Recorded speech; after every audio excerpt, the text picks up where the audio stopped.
Hello and welcome to the career sapper. BPSC 67वीं PT के प्रतिभागियों को सुभाष पोद्दार का स्नेही नमस्कार।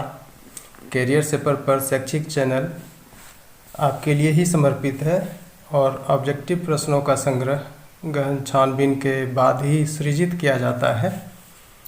आज के इस सत्र में मैं वर्तमान मुद्दों पर आधारित 25 प्रश्नों का एक सेट प्रस्तुत कर रहा हूँ।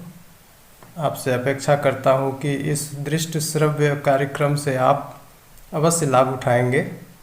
आइए इस पर मंथन करते हैं। Question number 1, PM cares fund है। ऑप्शन देखें। एक चैरिटेबल ट्रस्ट, भारत सरकार का फंड, मार्च 2020 में पीएम द्वारा निर्मित, संविधान की धारा 12 के अंतर्गत द स्टेट घोषित। तो ऑप्शन पर थोड़ी चर्चा कर लें हम लोग। ए नंबर ऑप्शन में एक चैरिटेबल ट्रस्ट, ये कहाँ तक सत्य है? तो एक कानून के अधीन एक चैरिटेबल ट्रस्ट है, न्यास है, ये सही है। पीएम केयर्स में केयर्स का क्या अर्थ है?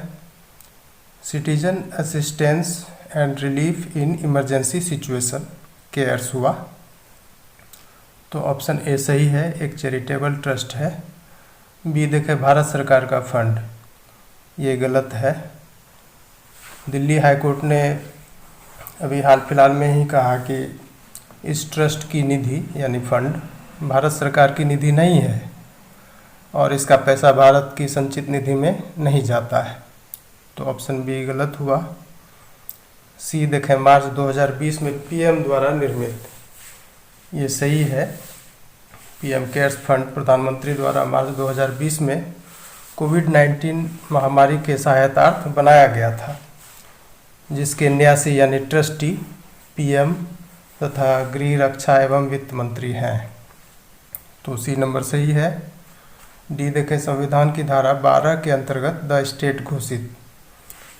अब इसमें है क्या कि ये जब इसके वेबसाइट पे जाएंगे तो उसमें पीएम केयर्स ट्रस्ट डीड है, उसके अनुसार इसका सृजन न तो संविधान के अधीन न ही संसद द्वारा बनाया गया किसी कानून के तहत हुआ है। तो डी भी गलत हुआ। इस तरह से आंसर इसका ऑप्शन ए और सी सही है, इसलिए इसका आंसर ई चला जाएगा। ई होगा आंसर, यानी कि ये सही है और ये सही है। 2 नंबर देखें, क्वाड समिट 2022 की मेज़बानी करेगा। कौन इसको होस्ट करेगा? Quad summit 2022। तो इसका आंसर है भारत।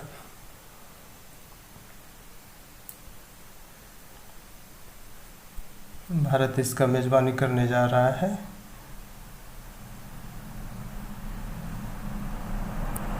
3 नंबर देखें, the Quad economy and technology task force report, a time for concerted action, अगस्त 2021 में किसके द्वारा प्रकाशित की गई है? ये इंटरनेशनल एक्सपर्ट्स के द्वारा क्राफ्ट किया गया है इस रिपोर्ट को, और ये एक थिंक टैंक है, उसका नाम है गेटवे हाउस, उसके द्वारा पब्लिश किया गया है। तो उसी से रिलेटेड क्वेश्चन है, किसके द्वारा प्रकाशित की गई है? तो इसका आंसर गेटवे हाउस होगा। ऑप्शन सी सही है, गेटवे हाउस एक थिंक टैंक है। 4 नंबर देखें, ORAN का पूर्ण रूप है। ये सब टर्म बहुत ही अहम है और हाल फिलहाल का है। इसका पूर्ण रूप क्या होता है? इसका पूर्ण रूप हो जाएगा open radio access network.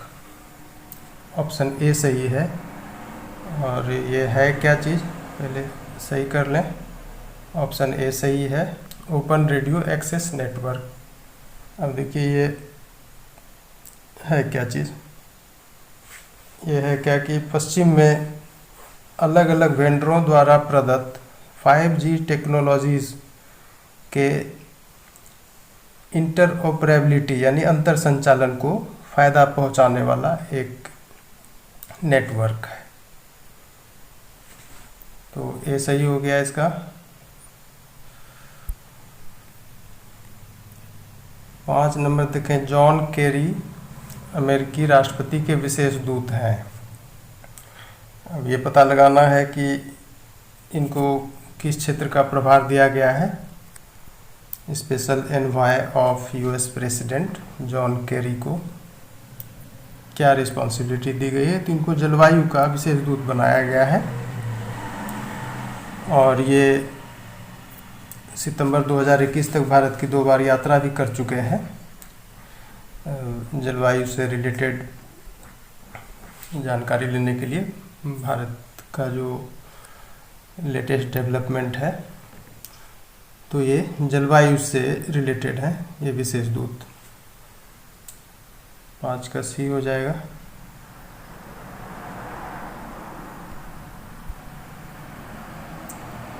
6 number देखें, फिलीपींस के मैनी पैक्वियो के बारे में सत्य कथन है।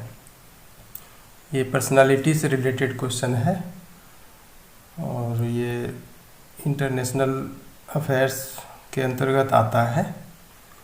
तो देखें ये पर्सनालिटी क्या थे और अभी वर्तमान में उनकी क्या है पर्सोना। ये नंबर देखें, बॉक्सिंग आइकॉन, ये सही है, वो बॉक्सिंग आइकॉन थे वो अपने देश के। सीनेटर, ये भी सही है। और ये पीडीपी लेबान पार्टी के अध्यक्ष, ये भी सही है। 2022 राष्ट्रपति चुनाव के प्रत्याशी, ये भी सही है। यानी चारों ऑप्शन इसका सही है। तो इसका आंसर जाएगा ई, ये सब सही है।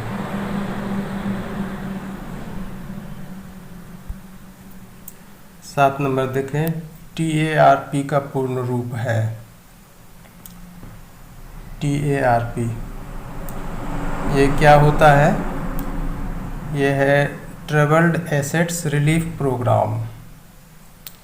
तो ट्रबल्ड एसेट्स यानी ऐसा एसेट्स जो मुश्किल में फंस गया है, ऐसी परिसंपत्ति जो मुश्किल में फंस गई है और वो रिकवर नहीं हो पा रहा है, तो उसको लेकर के एक रिलीफ प्रोग्राम है। तो ये TARP का पूर्ण रूप हुआ ट्रबल्ड एसेट्स रिलीफ प्रोग्राम। अब थोड़ा सा इसका व्याख्या जान लीजिए। यूएस में जब 2008 में फाइनेंशियल मेल्टडाउन हुआ था, तो प्राइवेट बैंक और संस्थानों को बेल आउट करने हेतु $700 बिलियन का TARP आपात विधान अधिनियमित कर लागू किया गया था। यानी इमरजेंसी लेजिस्लेशन को इनेक्ट किया गया था। उसके तहत ही TARP एक प्रोग्राम लाया गया, जिससे कि जो प्राइवेट बैंक और इंस्टीट्यूशन मतलब फाइनेंशियल मेल्टडाउन में फंस गए थे 2008 में अमेरिका में, तो उसको $700 अरब का एक राहत देने का काम इस प्रोग्राम के तहत किया गया था अमेरिका में। तो इसका आंसर ए हो जाएगा।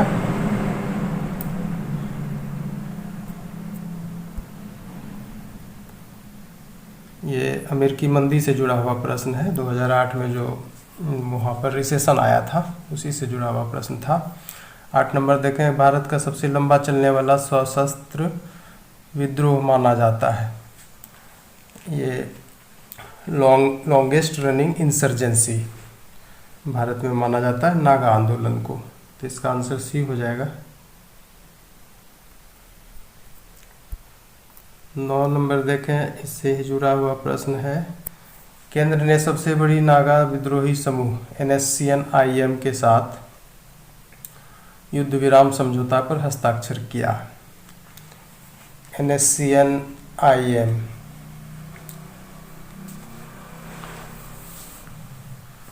ये वहाँ का सबसे बड़ा विद्रोही गुट है नागालैंड का,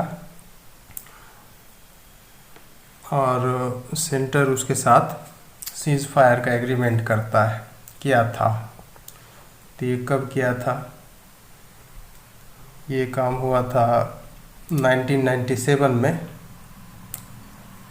और इसका लास्ट ऑप्शन देखें 2015। तो 2015 में इसी सीज फायर एग्रीमेंट का जो नेगोशिएशंस था उसको रीन्यू किया गया, ताकि नागा पॉलिटिकल इशू को सॉल्व किया जा सके।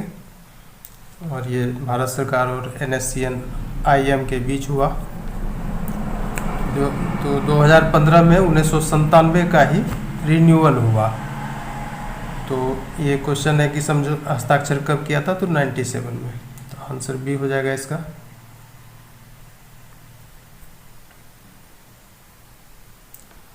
तो NSCN-IM का फुल फॉर्म क्या हुआ? National socialist council of Nagaland. और IM जो है ये दो आदमी का नाम है, आइजैक और मुइवा, ये दो चीफ हैं, ऊपर के पोस्ट होल्ड किए हुए हैं इस संगठन के। तो 10 नंबर क्वेश्चन आइए। 10 नंबर में है, मई 2017 में GST स्लैब में कुल कितने आइटम रखे गए थे? अब ये थोड़ा सा बैक जाके क्वेश्चन सेट किया गया है। GST स्लैब आपको याद होगा, कितने स्लैब बनाए गए थे GST में टैक्सेशन के? इसमें 5 स्लैब थे। स्लैब मीन्स स्तर, टैक्सेशन का जो स्तर होता है वो 5 स्तर का टैक्सेशन लाया गया था GST में। 0%, 5%, 12%, 18% और 28%। तो देखिए इसमें टोटल आइटम था सेवा और वस्तु मिला करके 1211 आइटम। तो अब देखिए 0% स्लैब में रखा गया था लगभग 7% आइटम को, और फिर 5% स्लैब में रखा गया 14% आइटम को, फिर 12% स्लैब में रखा गया 17% आइटम को, 18% स्लैब में रखा गया 43% आइटम को, और 28% स्लैब में रखा गया 19% आइटम को। और अभी जो कुछ इधर उधर संशोधन किया जाता है इसमें, तो वर्तमान में ये जो 28% GST स्लैब है, इसमें आइटम की संख्या घटाते घटाते 3% के अबाउट कर दिया गया है। अब देखिए जुलाई 2017 में GST रोल आउट हुआ था, यानी इसको लाया गया था जुलाई 2017 में। तो उसके 1 साल के भीतर प्रत्येक 4 आइटम का जो ये होता है, रेट होता है, वो घटा दिया गया था। उस पर जो टैक्स लिया जाता है उस पर घटाया गया था। तो इसके चलते क्या हुआ, इस रेट कट के चलते एवरी 4 आइटम करने का मतलब है कि लगभग ये 350 आइटम से ऊपर संख्या में इसमें रेट कट किया गया 1 साल के भीतर।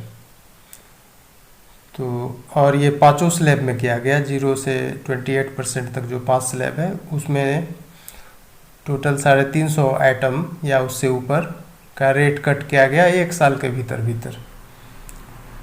तो इससे रिवेन्यू लॉस भी हुआ, लगभग 70,000 करोड़ रुपया का रिवेन्यू लॉस भी हुआ। तो क्वेश्चन के हिसाब से ये आंसर सी जाएगा, 1211।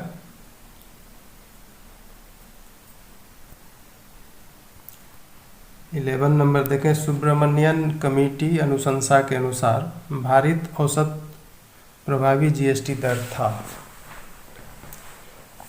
ये जो भारित औसत प्रभावी GST रेट होता है, इसको रिवेन्यू न्यूट्रल रेट भी कहते हैं, यानी एक तरह का एवरेज लिया जाता है। तो तो देखें सुब्रमण्यन कमेटी रिकमेंडेशन के अनुसार ये 15.5% रखा गया था। फिर मई 2017 में जब ये जीएसटी रोल आउट हुआ तो थोड़ा उससे घटाया गया, 14.4% किया गया। उसके बाद उसी साल नवंबर महीने में यानी नवंबर 2017 में 12.6% किया गया। फिर नेक्स्ट ईयर जनवरी 2018 में 12.2% किया गया। फिर उसी वर्ष जुलाई में 11.8% किया गया। फिर उसी वर्ष दिसंबर में यानी दिसंबर 2018 में 11.6% रखा गया। और जुलाई सितंबर 2019 को भी 11.6% पर इस दर को रखा गया। तो इसमें क्वेश्चन तो सुब्रमण्यम कमेटी रिकमेंडेशन वाला है, तो इसका आंसर सी हो जाएगा। और ये जो रिकॉर्ड अभी आपके सामने रखा गया, ये आरबीआई का सितंबर 2019 का रिपोर्ट है, जो वहाँ के स्टाफ कैलकुलेशन के द्वारा निर्गत किया गया। जो सीबीआईसी का डाटा और जीएसटी काउंसिल मीटिंग का जो दस्तावेज होता है उसके डाटा को कंपाइल करते हुए ये डेटा तैयार किया गया।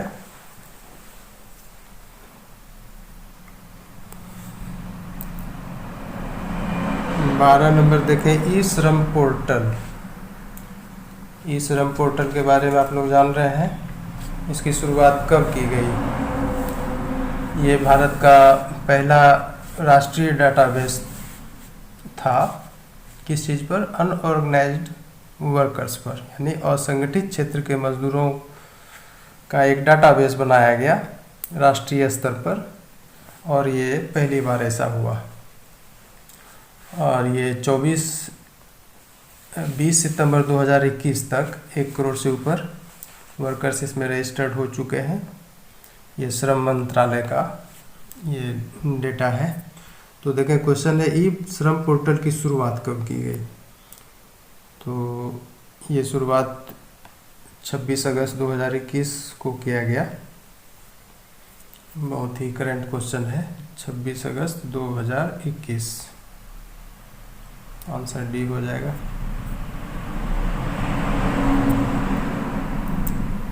तेरह नंबर देखें, किस वर्ष को भारत सरकार ने नेशनल ईयर ऑफ मिलेट्स घोषित किया गया? National year of millets, millet मतलब क्या हुआ? ये बाजरा हुआ। बाजरा कई नाम से जाना जाता है, जैसे पर्ल मिलेट को बाजरा बोलते हैं, सोरगम मिलेट को ज्वार बोलते हैं। और इस पर वर्ल्ड ओवर और अपने यहाँ इंडिया में भी इसके मतलब कि न्यूट्रिशनल इन्फॉर्मेशन की वजह से इसको बहुत तरजीह दिया गया है। और भारत में तो नेशनल ईयर इसके नाम पर रखा ही गया और यूएन में भी रखा गया। और इस लिहाज से भारत जो है स्वस्थ खाद्य पदार्थों का डेस्टिनेशन बन रहा है, यानी वर्ल्ड इसको इस बात पर फोकस कर रहा है कि मिलेट बहुत अच्छा चीज़ है, ये अच्छा हेल्थ रखता है व्यक्ति का। और ये जो बात है कि भारत स्वस्थ खाद्य पदार्थों का गंतव्य बन रहा है, ये तोमर साहब का कहना है, जो अपने कृषि मंत्री हैं भारत के। ये वर्चुअल समिट हुआ था इसी वर्ष, G20 एग्रीकल्चरल मिनिस्टर्स सबका, तो उसी में ये बोले थे। अच्छा, तो भारत सरकार ने कब ये घोषित किया? तो ये वर्ष 2018 था जब भारत में नेशनल ईयर ऑफ मिलेट्स घोषित किया गया। आंसर भी हो जाएगा। अब देखें, भारत का जो ये एक प्रस्ताव रखा गया कि इसको इंटरनेशनल ईयर भी इसके नाम पर घोषित किया जाए, तो इसको यूएन ने मान लिया और वर्ष 2023 को इंटरनेशनल ईयर ऑफ मिलेट्स घोषित किया। और यूएन G20 देशों से ये आग्रह किया कि मिलेट वर्ष को मनाने में साथ दें और पोषण व धारणीय कृषि को बढ़ावा दें।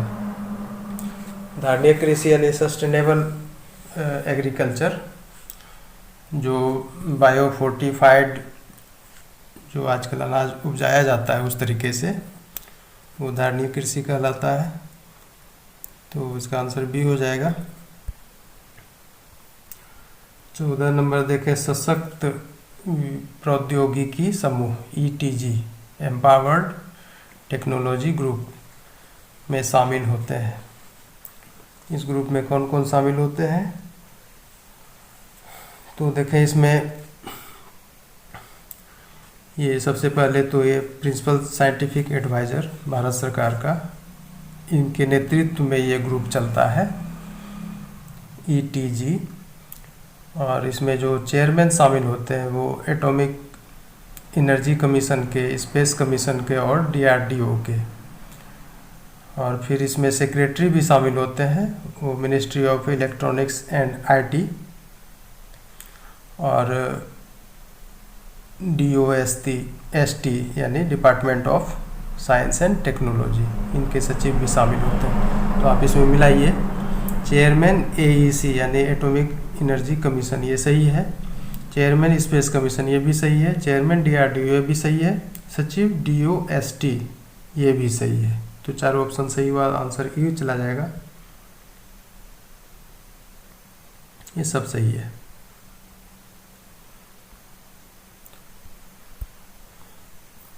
पंद्रह नंबर देखें, भारत का पहला स्वदेशी डिजिटल कंप्यूटर तैयार किया गया। अब देखिए, अमूमन ऐसा माना जाता है कि ये जो पोस्ट रिफॉर्म इरा शुरू हुआ अपने यहाँ, यानी कि 1991 के बाद कंप्यूटराइजेशन बढ़ा, तेज़ी से बढ़ा। लेकिन ये तो LPG एज का बात हुआ, यानी लिबरलाइजेशन, प्राइवेटाइजेशन और ग्लोबलाइजेशन एज का बात हुआ कि भाई अपने यहाँ भारत में कंप्यूटराइजेशन हुआ। और ये काम राजीव गांधी के समय से शुरू कर दिया गया था, लेकिन उसके पहले भी इसका इतिहास है कि इस तरफ प्रयास किया गया था। वो नेहरू जी के ज़माने में ऐसा हुआ था, क्योंकि नेहरू जी साइंस और टेक्नोलॉजी को बढ़ावा देने में बहुत इच्छा रखते थे। और इस उद्देश्य से उन्होंने दो व्यक्ति को बिल्कुल नज़दीक रखा, जैसे कि होमी जहांगीर भाभा और ये PC महालनोबिस। तो देखें, भाभा की टीम ने 1955 में डिजिटल कंप्यूटर तैयार करने के लिए पायलट मशीन का डिज़ाइन तैयार कर लिया था 1955 में। इसका फुल स्केल वर्जन 1959 में तैयार कर लिया गया। तो इस क्वेश्चन का आंसर बी हो जाएगा 1959। भारत का पहला स्वदेशी डिजिटल कंप्यूटर तैयार कर लिया गया इसी वर्ष।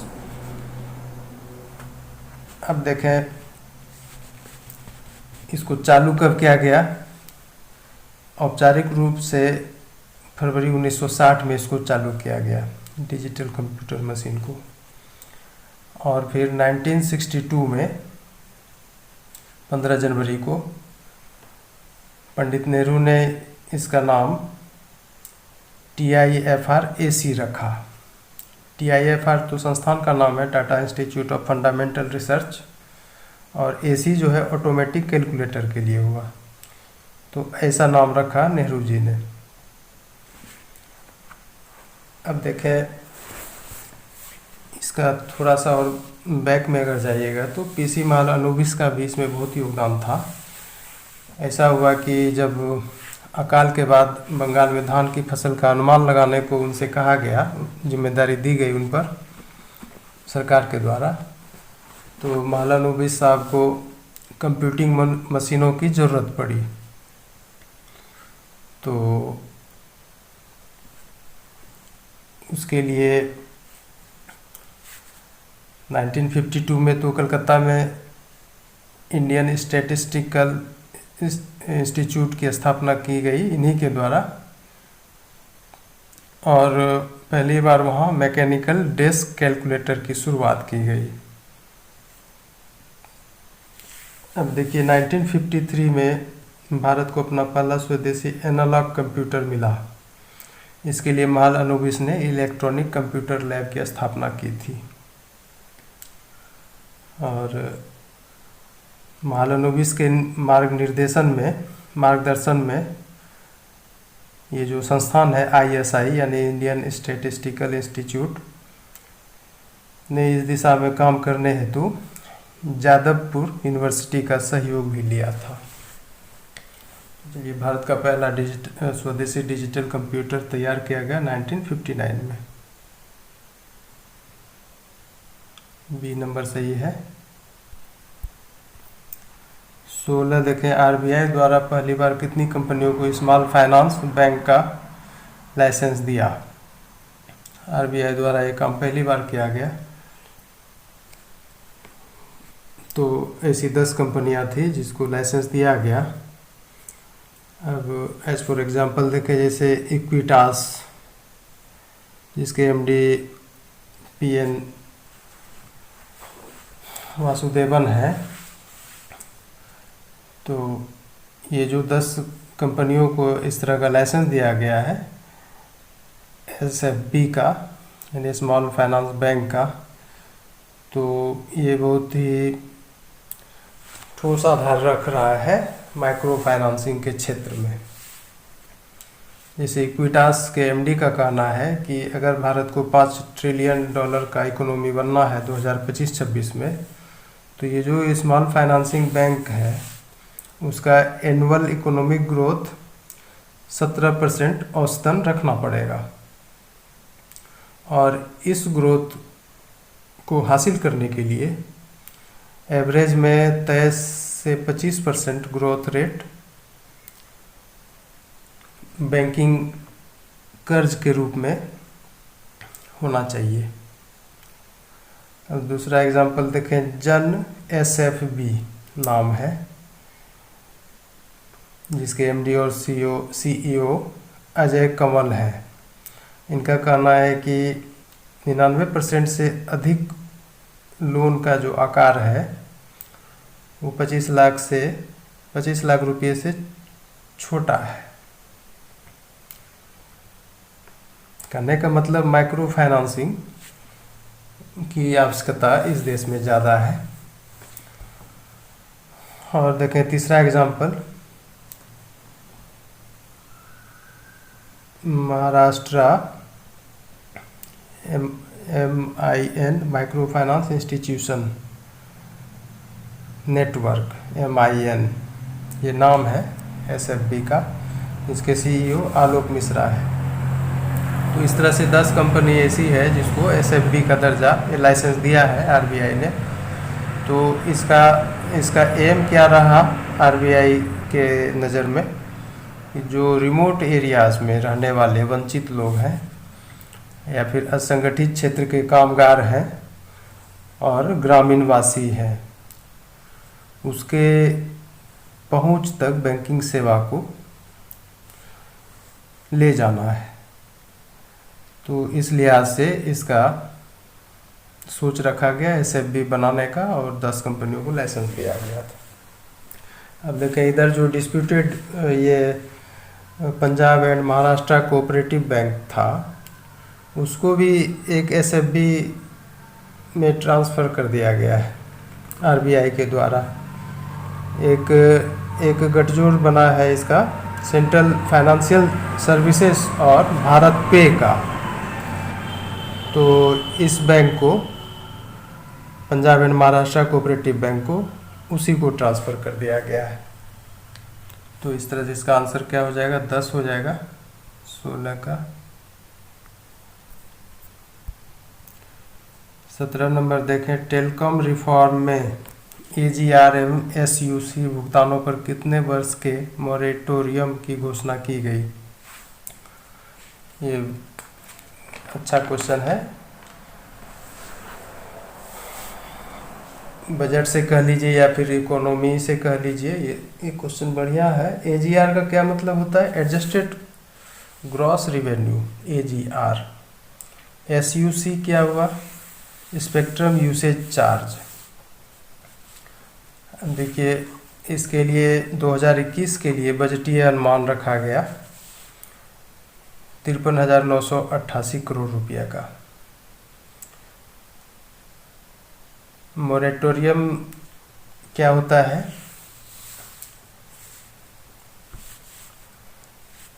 इसको अगर डिफाइन करें इंग्लिश में, इट इज़ एनपीवी यानी नेट प्रेजेंट वैल्यू।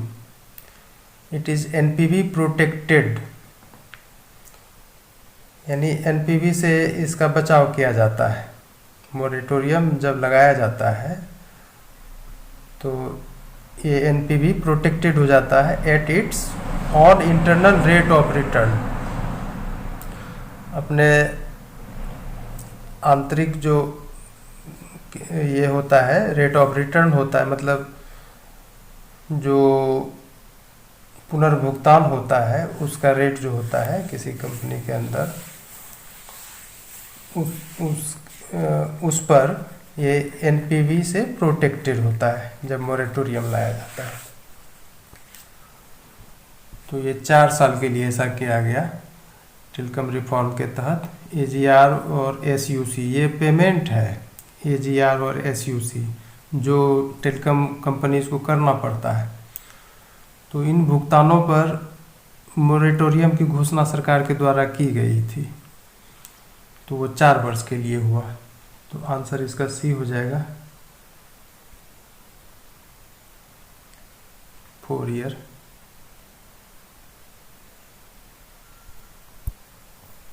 अठारह नंबर देखें, सितंबर 2021 में नेपाल ने अपना संविधान दिवस मनाया।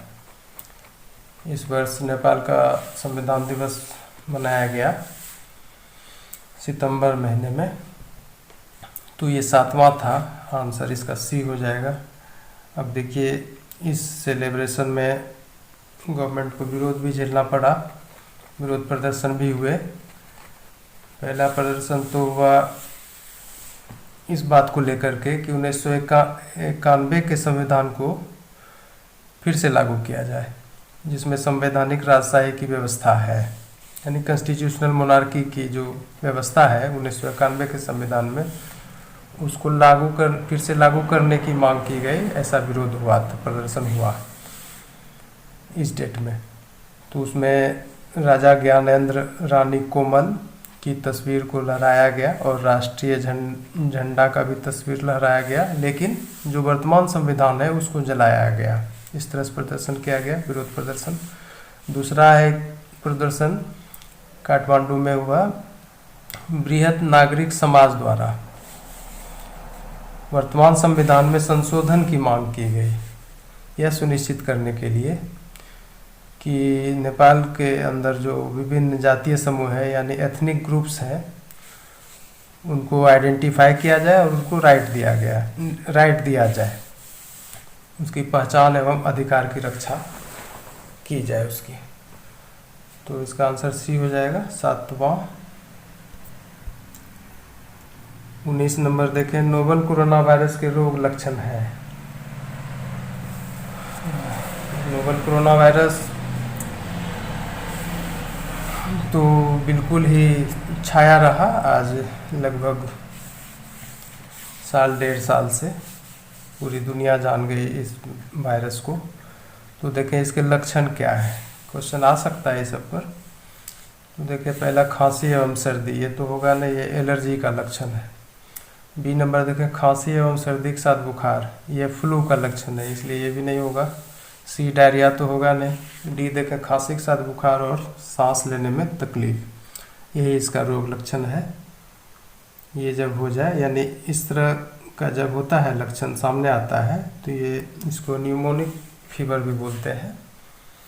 ऐसा हो जाता है, इसमें रेस्पिरेटरी ट्रैक्ट बिल्कुल इन्फेक्टेड हो जाता है वायरस की वजह से और बिल्कुल सांस नहीं ले पाता है लोग। तो आंसर इसका डी हो जाएगा।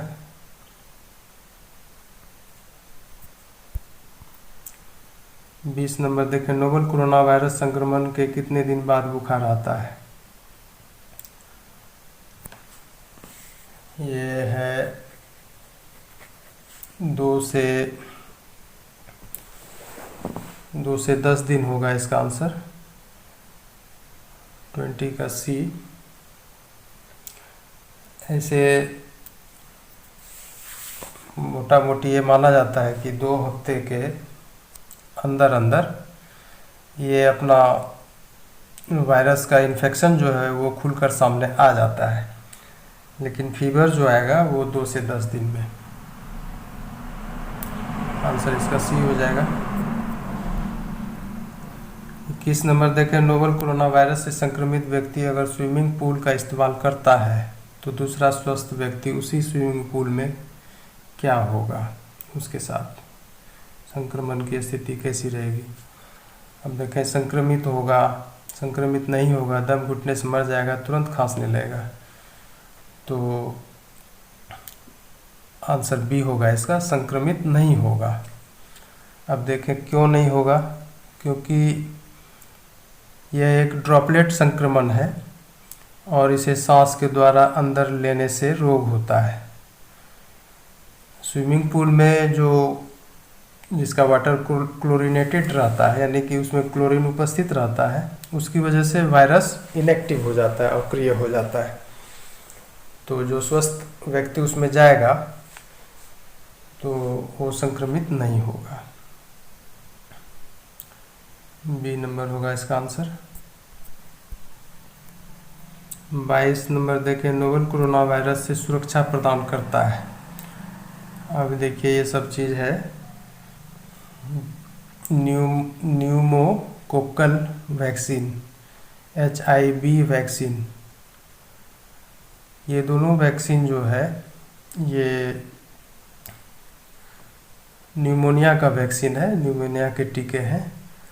और हालांकि इन दोनों वैक्सीन का जो रेस्पिरेटरी रिलेटेड डिजीज़ होता है उसमें रिकमेंड किया जाता है, लेकिन नोवल कोरोना वायरस को ये सुरक्षा प्रदान नहीं कर सकता, क्योंकि ये बिल्कुल अलग तरह का वायरस है। इसके लिए अलग तरह का वैक्सीन भी चाहिए। सी नंबर देखें, अधिक लहसुन खाना। डी नंबर, गोमूत्र पीना। तो ये सब भी नहीं होगा, क्योंकि WHO का मानना है कि अधिक लहसुन खाना, करी पत्ता खाना या गोमूत्र पीना ये कोविड के उपचार में किसी भी दृष्टि से कारगर नहीं है। ये WHO का मानना है। और लहसुन के बारे में WHO का कहना है कि ये एक स्वास्थ्यवर्धक भोज्य पदार्थ है जो कुछ हद तक एंटी माइक्रोबियल गुण रखता है। माइक्रोब बोलते हैं सूक्ष्म जीव को, तो सूक्ष्म जीव से जो मान लीजिए इन्फेक्शन होगा तो उसको लहसुन ख़त्म कर सकता है, लेकिन इस वायरस का उपचार वो किसी भी रूप में नहीं कर सकता है। तो सारे ऑप्शन गलत साबित हुए और इस तरह से इसका भी आंसर ई जाएगा, कोई नहीं। 23 नंबर देखें, नोवल कोरोना वायरस का आकार है, ये नैनोमीटर में लिया गया है इसका रेंज। तो इसका जो रेंज है 65 to 125 नैनोमीटर होता है। इसका आंसर सी हो जाएगा। अब देखें, जैसे हम लोग N95 मास्क का इस्तेमाल करते हैं ना, या फिर मेडिकल क्षेत्र में डॉक्टर लोग को करना पड़ता है, नर्स लोग को करना पड़ता है ट्रीटमेंट के टाइम, तो ये N95 मास्क जो है ये 300 नैनोमीटर से भी छोटा कण को छान लेता है, इसलिए उसको यूज़ किया जाता है। ये तो 65 to 125 नैनोमीटर इसका वायरस का ये साइज का रेंज हुआ, लेकिन अगर एग्जैक्ट अगर इसका साइज जानना चाहते हैं तो इसका होगा 0.12 माइक्रोन, ये लगभग 120 नैनोमीटर हो गया। लेकिन रेंज का बात जब आएगा तो यही आंसर होगा 65 to 125 नैनोमीटर।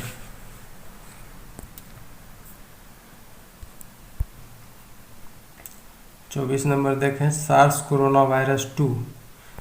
देखिए ये जो नोवल कोरोना वायरस है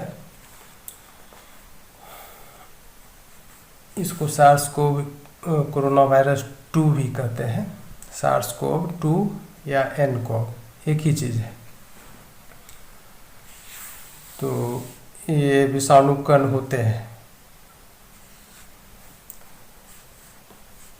कैसा होता है देखने में, ये गोल लंबा चिपटा लच्छेदार कैसा होता है? ये अन्य सार्स कोरोना वायरस की तरह गोल ही होता है। सार्स कोरोना वायरस 2 यानी nCoV यानी नोवल कोरोना वायरस। तो इसका आंसर ए हो जाएगा, 24 का ए। 25 नंबर देखें, सत्य कथन को पहचानें। RT-PCR जांच RNA आधारित जांच होता है।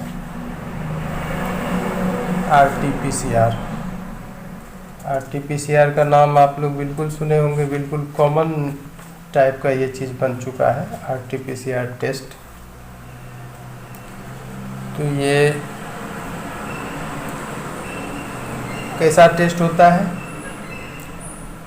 RT-PCR का पहले फुल फॉर्म आप जान लीजिए, reverse transcription polymerase chain reaction. ये जांच जो होता है DNA आधारित जांच होता है। तो ऑप्शन ए भी गलत हो गया, RNA लिखा हुआ है। ये DNA आधारित जांच है RT-PCR। बी नंबर देखें, नोवल कोरोना वायरस एक DNA वायरस है। तो ये भी बिल्कुल गलत है, novel corona virus RNA virus है। सी नंबर देखें, नोवल कोरोना वायरस का स्पाइक प्रोटीन ACE2 के साथ नहीं बंधता है। ये भी गलत हुआ, बंधता है और 10 से 20 तह अधिक बनता है, सार्स के केस के विपरीत। सार्स का जो वायरस है वो इसको नहीं बांध पाता है, लेकिन ये जो नोवल कोरोना वायरस है ये इसको 10 से 20 टाइम अधिक बांध लेता है। इसकी बाइंडिंग कैपेसिटी 10 to 20 टाइम्स है मोर।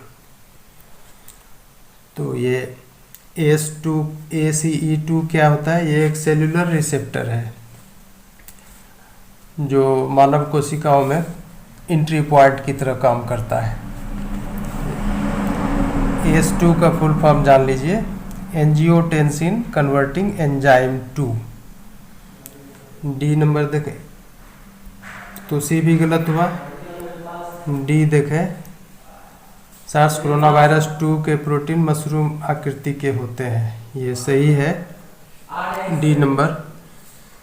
और इसे काटा कहते हैं यानी कि स्पाइक कहते हैं, जो अपने सतह से निकलते हैं, जिसमें विषाणु कण मुकुट सदृश दिखते हैं, मुकुट के जैसा लगता है पूरा जो पार्टिकल होता है वायरस का।